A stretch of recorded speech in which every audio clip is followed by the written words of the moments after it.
नमस्कार बच्चों, आप सभी का एक बार फिर कैप्टन बत्ता क्लासेस प्राइवेट लिमिटेड में स्वागत है। आज हम मध्यकालीन इतिहास के मोहम्मद गोरी के बारे में चर्चा करेंगे। जैसा कि इसके पहले की वीडियो में हमने जो है अरबों के आक्रमण और तुर्कों के आक्रमण के विषय में चर्चा किया था, आज उसी क्रम में मोहम्मद गोरी की चर्चा करेंगे। तो मोहम्मद गोरी किस तरीके से भारत में आया, यह कहाँ से आया, इसका भारतीय इतिहास पर क्या प्रभाव पड़ा, इसके बाद भारत की राजनीतिक, सामाजिक, धार्मिक स्थितियों में क्या बदलाव हुआ, इन सारे विषयों पर चर्चा करेंगे। तो जैसा कि हमने पहले के वीडियो में देखा था कि अरबों के आक्रमण के रूप में मोहम्मद बिन कासिम भारत आया। कुछ समय तक उसने जो है सिंध और पंजाब पे शासन किया, उसके बाद वह वापस लौट गया। उसके वापस जाने के बाद लगभग 100 से 150 वर्ष तक भारत पर कोई बाहरी आक्रमण नहीं हुए। फिर तुर्क आक्रमणकारी के रूप में महमूद गजनवी भारत आता है। उसने भारत पर आक्रमण किया, भारत के विभिन्न मंदिरों और मठों को लूटा और वहाँ से अपार धन संपत्ति लेकर के गजनी चला गया। उसके बाद लगभग 50 से 60 वर्ष तक फिर एक ब्रेक आता है, उसमें भारत पर कोई आक्रमण नहीं होता है। उसके बाद मोहम्मद गोरी, जिसका पूरा नाम शिहाबुद्दीन मोहम्मद गोरी था, इसका भारत पर आक्रमण होता है। तो इसका आक्रमण कैसे होता है, इसका गजनी राज्य से क्या संबंध था, इस विषय पर हम चर्चा करेंगे। जैसा कि आप जानते हैं कि महमूद गजनवी जो था, उसने मध्य एशिया के गजनी क्षेत्र को केंद्र मान करके अपना शासन किया था और उसके चारों तरफ अपना राज्य विस्तार किया था। और उस समय जो मध्य एशिया का गोर क्षेत्र था वह गजनी क्षेत्र के अंतर्गत आता था।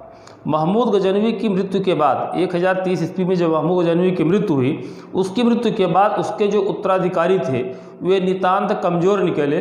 धीरे धीरे गजनी साम्राज्य की सीमाएं सिकुड़ने लगी और जो गोर क्षेत्र अभी तक गजनी साम्राज्य का एक भाग था, वह गोर क्षेत्र स्वतंत्र हो गया।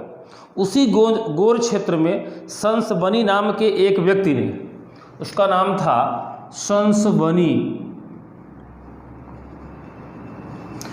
संसबनी नाम के एक व्यक्ति ने एक स्वतंत्र राज्य की स्थापना की और इसी वंश में शिहाबुद्दीन मोहम्मद गोरी शासक हुआ।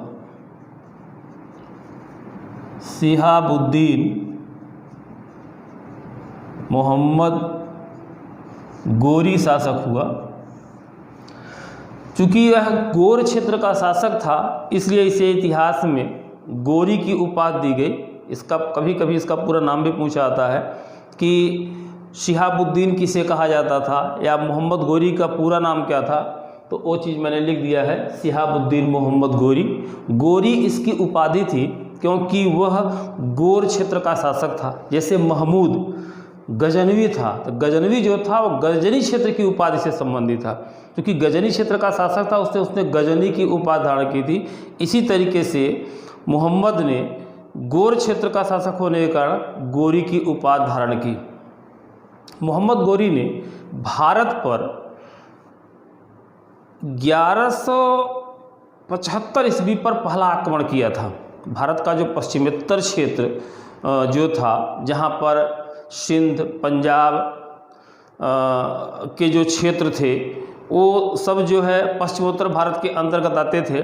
वह क्षेत्र ऐसा था कि जहाँ पर बार बार अक्सर मध्य एशिया के क्षेत्र से आक्रमण हुआ करते थे। वहाँ पर जो छोटे छोटे राज्य थे उनमें आपसी एकता नहीं थी। परिणाम ये होता था कि वे राज्य जो है आसानी से आक्रमणकारियों के द्वारा पराजित होते थे और वे जो है दूसरे राज्य के अंतर्गत चले जाते थे।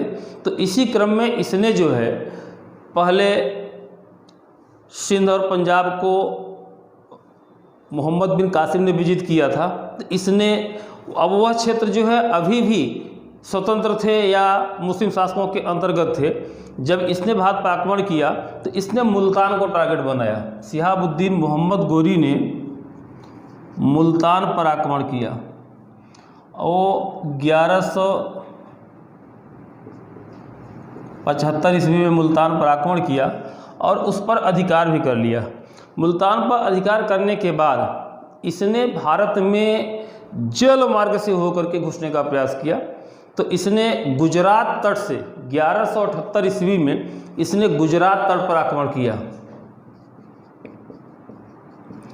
गुजरात पर 1178 ईस्वी में आक्रमण किया, लेकिन यहाँ का जो शासक था वो भीमदूती था। इसने मोहम्मद गोरी को पराजित कर दिया। मोहम्मद गोरी पराजित होने के बाद वापस लौटा।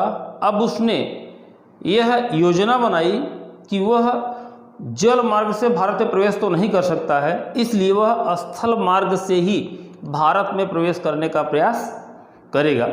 इसलिए वह पहले मुल्तान को विजित कर चुका था। मुल्तान से आगे बढ़ते हुए वह पंजाब गया। पंजाब को विजित करते हुए वह 1191 ईस्वी तक दिल्ली के पास तराइन के मैदान में पहुंच गया।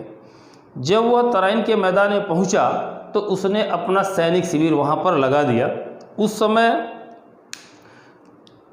तराइन जो हरियाणा राज्य के अंतर्गत आता था, उसके बाद दिल्ली का राज था। दिल्ली का जो शासक था वो पृथ्वीराज चौहान था, और उस समय पृथ्वीराज चौहान उत्तर भारत का सबसे शक्तिशाली शासक था, और उसका जो प्रतिद्वंदी था वह कन्नौज का शासक था जयचंद। इन दोनों के बीच राजनीतिक प्रतिद्वंदिता थी, और इसका लाभ भी मोहम्मद गोरी को मिला। हालांकि पहली बार 1191 ईस्वी में जब मोहम्मद गोरी ने दिल्ली पर आक्रमण किया तो दिल्ली के शासक पृथ्वीराज चौहान ने तराइन के मैदान में 1191 ईस्वी में, जिसे तराइन का प्रथम युद्ध कहा था, तराइन के मैदान में मोहम्मद गोरी को बहुत बुरी तरह पराजित किया। मोहम्मद गोरी पराजित होकर के वापस लौट गया, लेकिन उसकी जो पराजय हुई थी, इस पराजय को वह भुला नहीं पाया। वह 1 साल तक तैयारी किया। 1 साल की तैयारी करने के बाद फिर उसने दोबारा भारत पर आक्रमण किया, दिल्ली पर आक्रमण किया, और उसने दिल्ली के शासक पृथ्वीराज चौहान को युद्ध भूमि में पराजित किया। तो यह उसकी पराजय कैसे हुई, इस पर थोड़ा सा चर्चा करना जरूरी है। तो पहली बात तो यहाँ पर आपको ये लिखना पड़ेगा कि जो तराइन का प्रथम युद्ध था, बहुत इम्पॉर्टेंट क्वेश्चन है, वो 1191 ईस्वी में हुआ, और यह मोहम्मद गोरी और पृथ्वीराज चौहान के बीच हुआ। इसमें मोहम्मद गोरी पराजित हुआ। बहुत इंपॉर्टेंट क्वेश्चन है, तराइन का प्रथम युद्ध अक्सर किसी भी एग्जाम में पूछा आता है, तो आपको इसको याद करना पड़ेगा। फिर दूसरा, तराइन का द्वितीय युद्ध आपको याद करना है, इसको भी मैं लिख दे रहा हूँ। तराइन का द्वितीय युद्ध, यह भी मोहम्मद गोरी और पृथ्वीराज चौहान के बीच हुआ। इसमें पृथ्वीराज चौहान पराजित हुआ। तो यहाँ पर 2 क्वेश्चन बहुत इंपॉर्टेंट हैं। इसके पहले जो मैंने बताया था कि उसने मुल्तान पर 1175 में आक्रमण किया, उसके बाद गुजरात पर 1178 ईस्वी में आक्रमण किया, वहाँ का शासक भीमदूती था, उससे पराजित हुआ। तो कहने का मतलब कि मोहम्मद गोरी ने भारत को विजित करने के बाद 2 बार पराजय का स्वाद सीखा। एक बार तराइन के मैदान में, एक बार गुजरात के युद्ध में, और दूसरी बार तराइन के मैदान में उसकी पराजय हुई थी। उसके बाद तीसरी बार जब उसने युद्ध लड़ा तराइन के ही मैदान में, दूसरा युद्ध लड़ा पृथ्वीराज चौहान से, तो इस बार वह विजयी हुआ, और उसके बाद उसका मनोबल बढ़ा, उत्साह बढ़ा, और फिर आगे के क्षेत्रों को उसने विजित किया। अब यहाँ पे सवाल ये पैदा होता है कि जैसा कि इतिहास में वर्णित है कि 12वीं सदी में भारत में, उत्तर भारत क्षेत्र में जो सबसे शक्तिशाली राजा था वो पृथ्वीराज चौहान था। तो पृथ्वीराज चौहान मोहम्मद गोरी से पराजित क्यों हुआ? पहली बार अगर उसने मोहम्मद गोरी को पराजित कर दिया तो दूसरी बार वह उससे हार कैसे गया? ये तमाम ऐसे सवाल हैं जो इतिहासकारों के लिए जो है खोज का, रिसर्च का विषय है। उस पर इतिहासकार अपना रिसर्च कर रहे हैं। जो तथ्यात्मक चीज़ें निकल करके आई हैं उसको हम थोड़ा यहाँ पे जो है विस्तृत में इसका विवरण देना चाहते हैं। पहली बात तो हम आपको बताना चाहते हैं कि जिस समय मोहम्मद गोरी ने भारत पर आक्रमण किया, या ये कहें कि जिस समय भारत पर मध्य एशिया के क्षेत्र से मुस्लिम आक्रमण शुरू हुआ, उस समय भारत का जो राजनीतिक वातावरण था वह बहुत ही संघर्षपूर्ण था। उस समय भारत में छोटे छोटे राज्यों का वजूद था और उन सभी राज्यों के बीच राजनीतिक प्रतिद्वंदिता थी। उस समय के राजाओं में यह सोच नहीं थी, या उनकी अदूरदर्शिता कहिए, दूरदर्शिता का अभाव कहिए, कि वे कभी भी इस चीज़ को कभी भांप नहीं पाए कि जो बाहर के आक्रमणकारी आ रहे हैं उनके विरुद्ध संगठित होकर के उनका मुकाबला करें और उनको भारत में प्रवेश करने से मना करें, या उन्हें भारत की सीमा पर ही बाहर कर दें।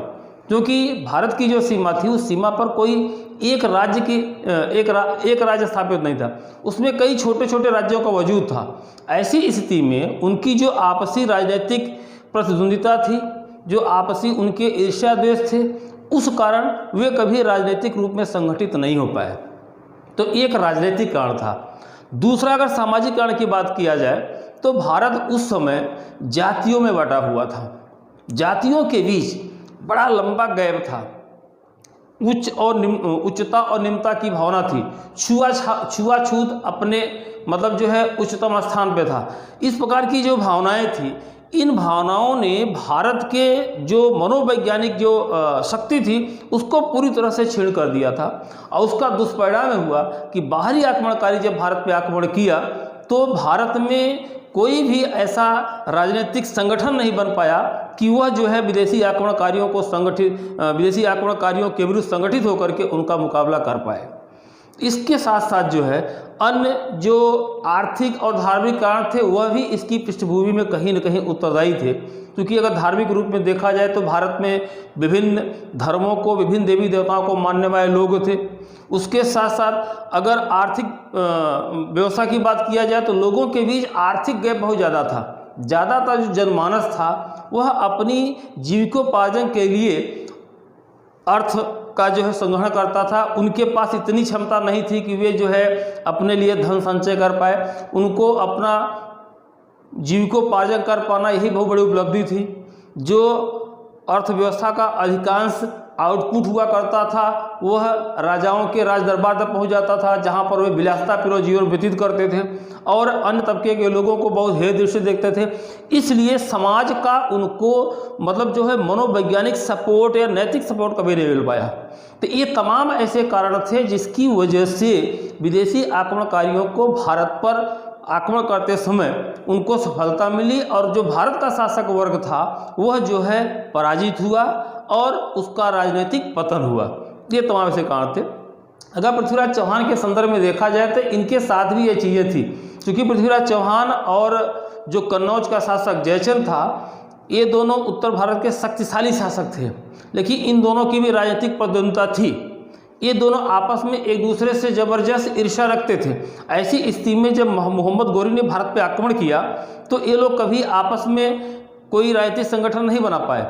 एक बार जब मोहम्मद गोरी पराजित हो गया तो ऐसा इतिहासकारों के द्वारा कहा जाता है कि दोबारा तराइन के युद्ध में उसके आक्रमण करने के पहले जयचंद जा करके उससे मिला हुआ था, मोहम्मद गोरी से मिला हुआ था और उसने उसकी कमजोरी को बताया था। उसने उसे बता दिया कि यदि वह दिन के बजाय रात में आक्रमण करे तो वह पृथ्वीराज चौहान को पराजित कर सकता है। क्योंकि जो मोहम्मद गोरी था आक्रमणकारी था, उसके लिए युद्ध जीतना महत्वपूर्ण था, उसके लिए नहीं था कि उसे रात में जीतना है या दिन में जीतना है। इसलिए जब उसे ये उसकी कमजोरियों का पता चला तो उसने रात में जो महमूद उस पर पृथ्वीराज चौहान पे आक्रमण किया।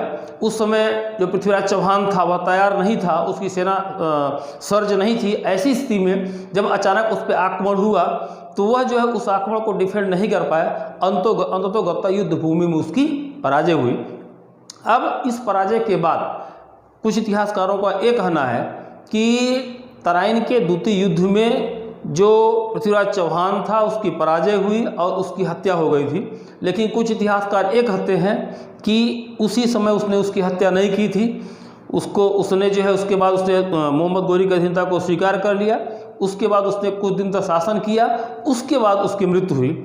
जो भी हो, लेकिन पृथ्वीराज चौहान का जो दरबारी कवि था चंद्रबरदाई, उसने भी एक जो विवरण दिया हुआ है, अगर आप लोगों ने पढ़ा होगा, 4 बांस 24 गज अंगुलश प्रमाण ताऊ पर सुल्तान है मच्चू को चौहान, जो एक साहित्यिक कृति है। पृथ्वीराज रासो में इस बात का जिक्र किया गया है कि जब पृथ्वीराज चौहान को बंदी बनाया गया, मोहम्मद गोरी के समय उसे पेश किया गया, तो उसे पता चला कि यह शब्दवेदी बाण चलाता है, तो उसका परीक्षण करने के लिए उसने जो है एक युक्ति बनाई, जिसमें उसने जो है एक ऊपर ऊंचाई पर बैठ करके उसने जो है घंटी लटका दिया, उसको बजाया, उसने कहा कि तुम इस पे निशाना मारो।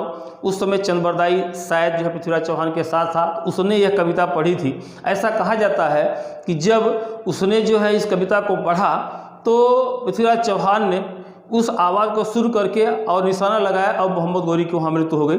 हालांकि ये जो मनगढ़ंत बातें हैं, इसके अन्य कोई प्रमाण नहीं है, कोई ऐतिहासिक तथ्य नहीं है। पृथ्वीराज रासो के अलावा अन्य कोई इतिहासकार इस बात के संदर्भ में ऐसी इस विषय पर कोई चर्चा नहीं करते हैं, क्योंकि मोहम्मद गोरी की मृत्यु के संदर्भ में जो वास्तविक तिथि है वो 1206 मानी जाती है, तो इसलिए इसको इतिहासकार मनगढ़ंत मान करके कि पृथ्वीराज जो चंद्रबरदाई था, पृथ्वीराज चौहान का दरबारी कवि था, उसने अपने शासक को महान दिखाने के लिए इस प्रकार की उसने रचना रची। जो भी रहा हो, लेकिन पृथ्वीराज चौहान पराजित हुआ, उसकी हत्या हुई, और पृथ्वीराज चौहान की पराजय के बाद सीधे अब दिल्ली में मोहम्मद गोरी की सेनाएं प्रवेश की।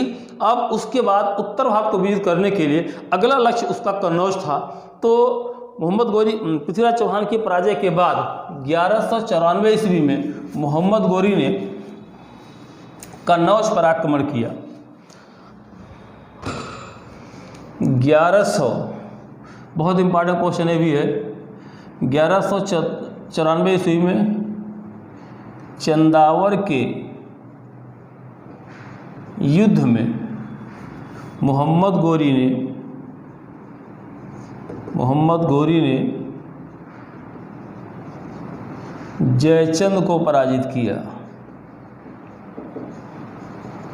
तो यहाँ पे ध्यान देना है, चंदावर का युद्ध, तराइन का प्रथम युद्ध, तराइन का द्वितीय युद्ध, उसके बाद चंदावर का युद्ध, ये तीनों क्वेश्चन बहुत इंपॉर्टेंट, आपको ध्यान देना पड़ेगा कि चंदावर का युद्ध कब हुआ, किसके किसके बीच हुआ था, आपको ध्यान देना पड़ेगा। तो कन्नौज का शासक जयचंद भी पराजित हो गया। अब उत्तर भारत के जो दो शक्तिशाली शासक थे, पृथ्वीराज चौहान और जयचंद, जब मोहम्मद गोरी ने इन दोनों को पराजित कर दिया तो उसके लिए उत्तर भारत को विजित करने का पूरा मार्ग तैयार हो गया। अब उसके जो सेना नायक थे वे उत्तर भारत की ओर अपनी सेना लेकर के निकल पाए और छोटे छोटे राज्यों को पराजित करते हुए वे बंगाल की खाड़ी तक गए। इसी क्रम में 1196 ईस्वी में मोहम्मद गोरी के एक सेनानायक बख्तियार खिलजी ने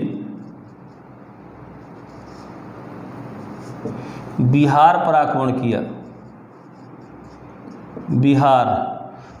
किया और उसने बिहार के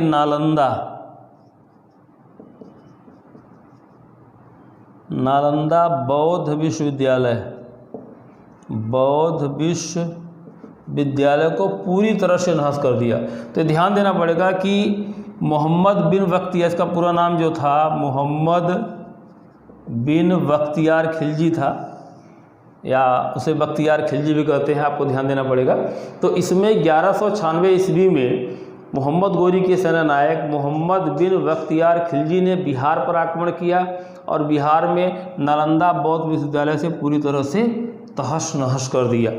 तो उसके बाद उसके सेना नायक बंगाल की खाड़ी तक के क्षेत्र पर आक्रमण किया और उत्तर भारत के सभी छोटे छोटे राज्यों को पराजित कर दिया। अब इसमें इस बात पर न तो कभी क्वेश्चन बनता है, न ही इसका कोई स्पष्ट इतिहास का बता पाते हैं कि उसने किन किन शासकों को पराजित किया। उसको जानने की जरूरत में, ऐसे कोई क्वेश्चन नहीं आते। बस आपको इतना ध्यान देना पड़ेगा कि मोहम्मद गोरी ने संपूर्ण उत्तर भारत को विजित कर लिया। उसके बाद 1296 ईस्वी के बाद उसका स्वास्थ्य खराब हो गया। स्वास्थ्य लाभ प्राप्त करने के लिए मोहम्मद गोरी वापस जो है अपने मुल्क गोर चला गया और उसके बाद उसे भारत आने का मौका नहीं मिला।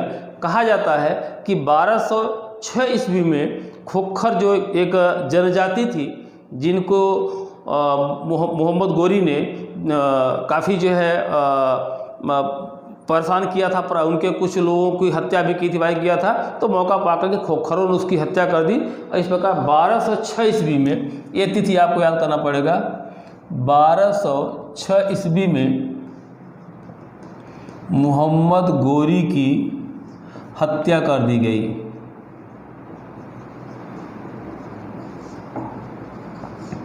ये तिथियाँ बहुत इम्पॉर्टेंट है आपके लिए कि मोहम्मद गोरी की मृत्यु कब हुई, नालंदा विश्वविद्यालय को किसने तहस नहस किया, चंदावर का युद्ध किसके बीच हुआ, तराइन का प्रथम युद्ध, तराइन का द्वितीय युद्ध किसके किसके बीच हुआ था। तो ये 4-5 ऐसी तिथियां हैं जो मध्यकालीन इतिहास के शुरुआत में बहुत इम्पॉर्टेंट है, आपको ध्यान देना पड़ेगा। इस तरीके से जब मोहम्मद गोरी की मृत्यु हो गई, मोहम्मद गोरी की मृत्यु के बाद अब एक राजनीतिक संकट खड़ा हुआ। वो राजनीतिक संकट इस प्रकार का था कि गोर मध्य एशिया के क्षेत्र से लेकर के बंगाल की खाड़ी तक का एक विशाल क्षेत्र मोहम्मद गोरी के अधिकार क्षेत्र में आ गया और अचानक उसकी 1206 में मृत्यु हो जाती है। ऐसी स्थिति में चूंकि मोहम्मद गोरी की कोई संतान नहीं थी, मोहम्मद गोरी ने कभी किसी को अपना उत्तराधिकारी भी नियुक्त नहीं किया था, इसलिए जब अचानक उसकी मृत्यु हो गई तो एक राजनीतिक संकट खड़ा हो गया। राजनीतिक संकट इस प्रकार से खड़ा हुआ कि उसका उत्तराधिकारी कौन होगा, क्योंकि उसकी जो सेना थी वह गुलामों की सेना थी। उसने भारी संख्या में गुलामों को अपनी सेना में भर्ती किया था और जो गुलाम थे वे उसके प्रति बड़े ही निष्ठावान थे। उसके सभी गुलामों में जो सबसे योग्य सेनापति था उसका नाम था कुतुबुद्दीन ऐबक। कुतुबुद्दीन ऐबक उसका सबसे वफादार और योग्य गुलाम और सेनापति था। तो अन्य जो सैनिक अधिकारी थे उन सभी लोगों ने कुतुबुद्दीन ऐबक से आग्रह किया कि वे अब उन सभी का नेतृत्व करें। ऐसी स्थिति में कुतुबुद्दीन ऐबक पहले तो नेतृत्व करने के लिए तैयार नहीं हुआ, लेकिन जब सब लोगों ने आग्रह किया तो सब लोगों के आग्रह को स्वीकार करते हुए उसने जो है नेतृत्व करने का निर्णय लिया। इस तरीके से अगर देखा जाए, क्वेश्चन बहुत इंपॉर्टेंट यहाँ पर और है कि भारत में दिल्ली सल्तनत की स्थापना किसने की। दिल्ली सल्तनत की स्थापना किसने की, तो इसका आंसर जो है आपको ध्यान देना है, मोहम्मद गोरी लिखना है,